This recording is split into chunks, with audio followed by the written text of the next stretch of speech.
Gracias por continuar en sintonía de su revista Acción 10 en la mañana, y hoy en nuestro segmento La Consulta con el Especialista nos acompaña el doctor Javier Bravo. Él es médico diabetólogo y estará abordando con nosotros un tema de suma importancia, y se trata precisamente de lo que es la neuropatía diabética. Para abordar a detalle todo lo relacionado a este padecimiento, ya nuestro experto nos estará hablando. Muy buenos días, doctor. Bienvenido una vez más a Acción 10 en la mañana.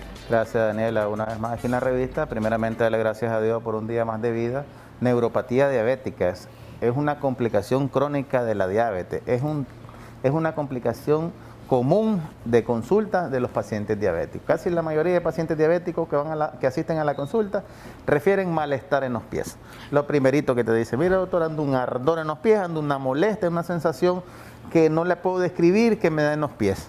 Okay. ¿Cuáles son las principales causas que conllevan a los pacientes diabéticos a una neuropatía, doctor? Exacto. Es una complicación que se da a largo plazo. A medida que el paciente diabético está descontrolado con sus niveles de glucosa, esto te puede conllevar a un daño del revestimiento de los nervios. Normalmente la neuropatía puede ser periférica, que es la que estábamos mencionando, y autonómica, que es que puede estar relacionada a nivel de la vejiga, a nivel del corazón, o a nivel del estómago, que hay otras complicaciones como la gastroparesia, que puede estar relacionada a este tipo de lesiones. Pero normalmente la causa principal por la cual se daña el nervio es los altos niveles de glucosa en sangre. Es decir, un paciente con niveles en ayunas diarios arriba de 130, 150 y postprandial después de 200 todos los días, ese paciente en menos de 2 años desarrolla una neuropatía diabética. Inclusive pacientes que no se han diagnosticado como diabéticos, puede ser una primera manifestación, el dolor y el ardor en los pies, y dar posteriormente el diagnóstico de una neuropatía diabética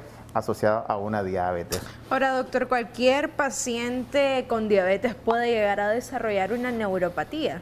Cualquier paciente, ese es un hecho. Inclusive hay estudios que demuestran de que pacientes de diabetes tipo 1 son los que probablemente tengan menos aparición de la neuropatía diabética, porque son los que más rápido se controlan, puesto que estos mantienen su tratamiento con insulina tan estricto que de alguna manera estos pacientes conocen bien su enfermedad, porque se diagnostica a temprana edad. Pues estamos hablando de la etapa de la adolescencia, de los 12, 15 años, seguido pues por lo que es ya cuando están jóvenes. Entonces estos pacientes ya manejan el tratamiento, manejan las enfermedades tal como es, mientras que los pacientes ya después de los 40, 50 años, que no se están dando cuenta que son diabéticos, estos pacientes pues piensan que con solo tomar una dosis de algún fármaco se van a controlar su enfermedad, pero más sin embargo no se dan cuenta que 3, 4, 5 meses, inclusive hasta un año atrás, han venido teniendo por lo menos un nivel de glucosa fuera del rango normal, pero sin manifestaciones clínicas, porque el paciente cuando ya tiene manifestaciones clínicas es lo que lo lleva a la consulta. Es decir, aquellos pacientes que de alguna manera tenían una vida activa y luego caen en un sedentarismo, empiezan a aumentar de peso, empiezan a aumentar el volumen abdominal, entonces ese paciente lleva la tendencia a desarrollar tanto la diabetes como la hipertensión. Entonces estos pacientes probablemente se compliquen aún más, y esto te puede conllevar a lo que hemos hablado en otras ocasiones, como es los pies diabéticos, aquellas alteraciones en los pies, producto de que ya pierden la sensibilidad de los pies. ¿Cómo aquellos pacientes con diabetes pueden evitar desarrollar una neuropatía? Sencillo. Primero, que se hagan sus chequeos por lo menos 2 o 3 veces en el año. Segundo, que se estén revisando constantemente los pies para evitar que ese daño progrese a algo mayor. Tercero, que sus niveles de glucosa se mantengan en un rango más cercano, ¿ya? Lo cuarto que es importante es que ese paciente también se valore lo que es la parte de la circulación, porque algunas veces la insuficiencia venosa te puede simular un cuadro parecido a la neuropatía diabética, un entumecimiento de los pies se recargan y esto te puede conllevar a un daño. Entonces, hay que saber, ¿verdad? Y conocer que la complicación de la diabetes es la que estamos hablando de las neuropatías, como la insuficiencia renal, como la retinopatía diabética. Es decir, estas complicaciones en conjunto, el tema central es la diabetes. Si nosotros controlamos la diabetes, lo que son las complicaciones la podemos prevenir a más del 30 a 40% a corto plazo. Si este paciente no se logra controlar, entonces este paciente va a sufrir una complicación mayor. Entonces, por eso es importante retomar de que la neuropatía es algo que ya viene presentando en pacientes mayores de 10 años de padecer de la enfermedad. Es decir, que aquel paciente que apenas se diagnosticó la enfermedad puede ser que haya tenido 2 años o 3 años de estarla padeciendo, pero como no le tomó importancia, entonces esto pudo conllevar a una complicación como la neuropatía. ¿Cuál es la importancia de la alimentación en aquellos pacientes diabéticos para evitar el desarrollo de una neuropatía, doctor? ¿Tiene alguna relación lo que es la alimentación con el factor que abona a los pacientes diabéticos a desarrollar este padecimiento como lo es la neuropatía? Tiene un factor importante, fíjate bien. Cuando el paciente tiene un descontrol en la alimentación, hace que sus niveles de glucosa se eleven.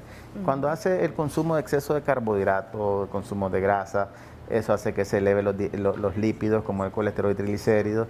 El exceso de carbohidratos y azúcar hace que gradualmente se vaya subiendo el nivel de glucosa. Entonces, el azúcar al final, en sus efectos de metabolismo y los componentes finales de la eliminación del azúcar, como es el óxido nítrico, eso es lo que llega a dañar el nervio, que aparentemente no lo logramos ver, pero sí, ya se habla de que el daño puede ser tan progresivo cuando el nivel de glucosa es sostenido, o sea, cuando el nivel de glucosa alto es sostenido en el paciente diabético, es decir, que el paciente amanezca con 150 en ayunas y durante el día no se ha dado cuenta y eso lo lleva a mantener un nivel de glucosa mayor todavía con los alimentos. Es decir, que es importante que a pesar de que el paciente sea diabético, mantener un glucómetro por lo menos para que se esté chequeando el azúcar todos los días, de tal manera que sepa qué alimentos a él le pueden aumentar el nivel de azúcar y qué alimentos no, ¿verdad? Porque algunas veces hay que cotejar esos resultados, porque el paciente dice, yo no, con costo me comí la mitad de una tortilla y una cuajada y cuando mira el azúcar en 400, ¿ya? Pero habría que ver si el día anterior este paciente tenía realmente 200 o 300 y el día siguiente pues se elevó hasta 400, es decir, hay que ver también los antecedentes en el paciente. Estamos por finalizar sus recomendaciones en torno a este Claro, tema. es importante, siempre les recomiendo a los pacientes tener siempre a su médico de cabecera para que le estén dando seguimiento. Lo segundo, cuando empiecen a tener síntomas de neuropatía diabética, pónganse a pensar que en ese momento su nivel de azúcar puede andar fuera del rango normal, porque algunas veces estos se activan cuando el nivel de azúcar está más elevado. Por lo tanto, es importante que cuando tengan su glucómetro a mano, porque se haga la glucosa y si sale alterado, pues visitar al médico para que le pueda colaborar de qué manera puede revertir los síntomas de la neuropatía diabética. Okay, muchísimas gracias, doctor, por esas excelentes recomendaciones. Y usted, amigo o amiga televidente que a esta hora nos sintoniza, ya conoció a detalle todo lo relacionado con lo que es la neuropatía diabética y que afecta evidentemente a pacientes diabéticos. Recuerde atender las recomendaciones que ya nuestro experto acá en Acción 10 brindaba, como lo es atenderse con su médico de cabecera y evidentemente pues no automedicarse. Con toda esta información nos vamos a una breve pausa comercial. No se retire. Ya regresamos.